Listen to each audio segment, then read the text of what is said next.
Здорово, Тяна и Куны. Что вы думаете, когда слышите слово «филлер»? Если ничего хорошего, то как вы правы. В основном так и есть. Однако стоит признать, что некоторые филлеры бывают годными и достойными внимания. Сегодня я предложу вам посмотреть на примере Наруто, какие сюжеты студии могут удачно додумать за мангаку. Наливайте лимонад, открывайте чипсоны, погнали! Начнем с того, что такое филлер. Это затычка, которую используют на телевидении, пока рисуется манга. В «Ураганных хрониках» их, только вдумайтесь, 230, что почти половина сюжета. Ничего не имею против того, что мы больше привыкаем к персонажам, но в основном качество этих филлеров заставляет глаза кровоточить. Почему нас так раздражают филлеры? Помимо часто упоротого сюжета, есть еще одна достаточно простая, но очевидная причина. Банально выдуманные техники, которые пригодятся только в этом филлере. Например, когда ты видишь, как Саски использует Фуму Сюрикен в первом сезоне и в бою с Итачи, ты прямо чувствуешь, как персонаж продвинулся. Ты понимаешь, что нас к этому готовили. Но тут появляется один раз водяная пушка Наруто, тренировкам над которой, кстати, было посвящено серии 5. И что? И на этом все. Или другая претензия. Хочешь увидеть важный момент, например, как Акацки поймали треххвостого, ну так обломись и смотри 20 серий с упоротыми персонажами и тухлой завязкой конфликта. Некоторые филлерные персонажи сами по себе крутые, как та же Гурен. Проблема только, что большая часть филлеров скатывается в банальное кривляние и в отвратительную рисовку с ужасно нудным, неинтересным сюжетом. Ну, это, конечно, печально. Покажись, падла! Скажи мне это прямо в лицо! Забавно смотрится и то, что нам показывают конец филлера, где персонажи якобы могут умереть, когда ты знаешь, что они живы в оригинальной линии. Однако, пересматривая Наруто заново, я смог обнаружить, что не все филлеры так уж плохи. Сегодня я предложу вам на суд 5 арок, которые однозначно можно назвать годными и смотрибельными, даже не побоюсь этого слова классными. На пятом месте не то чтобы арка, а конкретные серии с Мечниками Тумана в рамках Четвертой мировой войны Шиноби. Учитывая, что первыми серьезными противниками Наруто были именно Шиноби Тумана, я еще в детстве надеялся, что когда-то история отряда Забузы будет раскрыта подробно. Это серии 284, 288 и 289. Эти филлеры все еще пресные, сравнивая с тем, что будет дальше, но их однозначно можно смотреть и не бояться потерять сознание. Свали отсюда! А ты заставь! Вы не думаете друг о друге как о товарищах.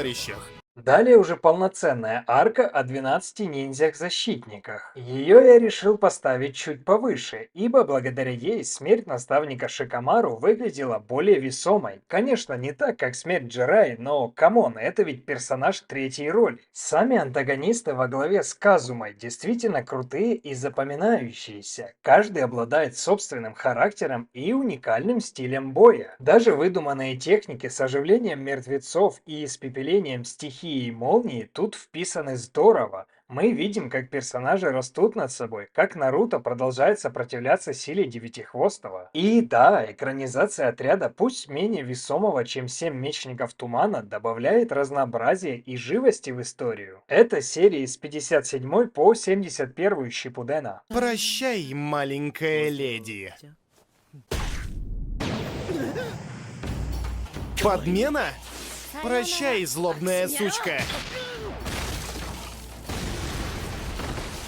На третьем месте «Призраки прошлого». Когда я увидел Кимимару среди оживленных, я ожидал, что четверка звука также будет в числе марионеток Капута. Почему? Да потому что они все сильные джинины с весьма интересными техниками. Мне не совсем понятно, почему они не были воскрешены в первоисточнике. Уверен, что Киши мог бы прописать эти серии еще лучше. И хотя в какой-то степени это паразитирование на первом сезоне, четверка звука сыграла важную роль в формировании характеров персонажей, и мне было приятно снова увидеть их на экране в битве с повзрослевшими героями. Это серии 304-306. К черту твое будущее, говнюк! Почему бы вам не присоединиться к нам в аду? На втором месте более поздние филлеры о Кагуе и Хагороме. Если честно, вот тут я был действительно шокирован, когда узнал, что это филлеры. Настолько здорово тут все сделано. Занимательно наблюдать за историей прародительницы Чакры, бой фактического бога с десятихвостым, а после его сложный путь с разнообразными решениями и действиями, которые в итоге навряд ли оставят кого-то совсем равнодушным. Филлер рассказывает о том, как мудрец шести путей хотел принести мир, как он делился чакрой и проповедовал ниншу, который вскоре станет ниндзюцу и позднее будет использована в военных целях. В конце концов, нас ожидает битва преемников Хагаромы с намеренным пробуждением первого Мангекё, серии с 460 по 462 и с 464 по 468. Ты пришел убить меня? Какой смысл теперь убивать тебя?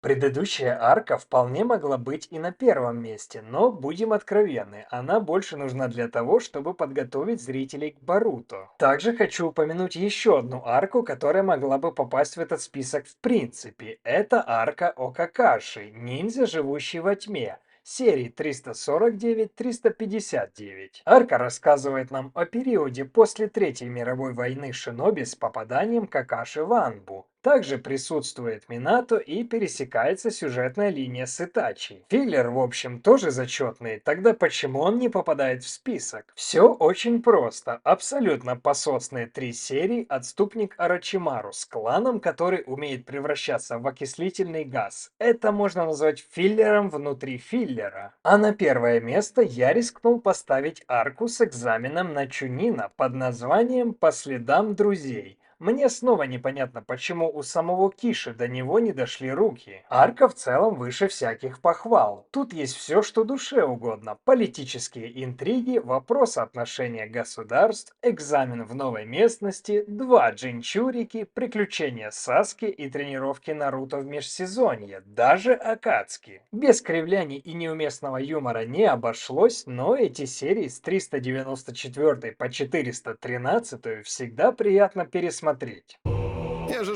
говорил ему остановиться, потому что убивать вас, козлов, нельзя. На сегодня у меня все. Напишите в комментариях, согласны вы со мной или нет, и какое у вас мнение о филлерах. Подписываться не обязательно, мои анбу разыщут вас в рекомендациях, а вот почитать комментарии будет очень интересно. Спасибо за внимание и оставайтесь на связи.